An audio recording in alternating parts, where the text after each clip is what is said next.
Hey everyone, it is Keeping It Real with Nikki today only. Kerri is actually out at a luncheon. So you get just me, and we're going to be talking about lockboxes today. Whoops, sorry about that. Okay, there we go. We're going to talk about lockboxes today.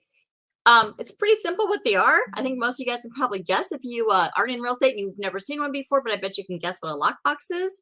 But we're going to talk about some important uses for it. So hold on just a second.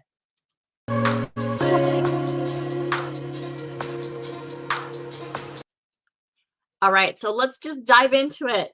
Because I have to actually go pick up a lockbox because it's leaving my listing because it just sold. So that was a really quick closing, and I'm really excited for my seller, and congrats to the new homeowner.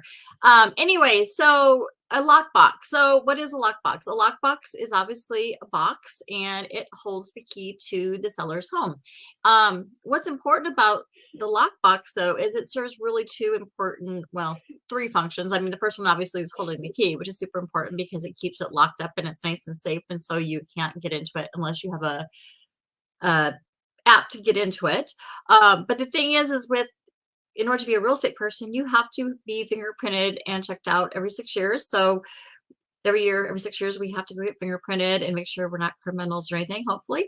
And so that way, you know that the people that are showing your homes, the realtors and your real estate professionals, are going to be, have at least have been fingerprinted.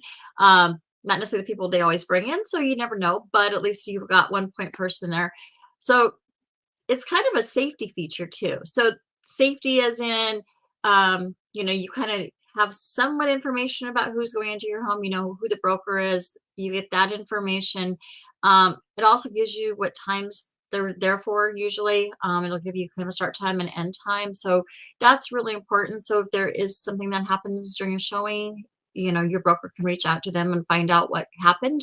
Maybe a door didn't get locked or something correctly, that kind of stuff. So it's good for kind of tracking who goes in, and it allows the brokers to set appointments, that kind of stuff, through this app as well. So, but it's all kind of regulated through that lockbox.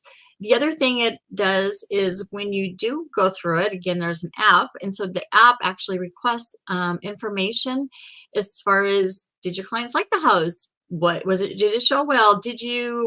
Was there issues with the home? Do they want to put an offer in? Are they interested? So it gives you a lot of really good information to pass that on from the buyer to the seller as well.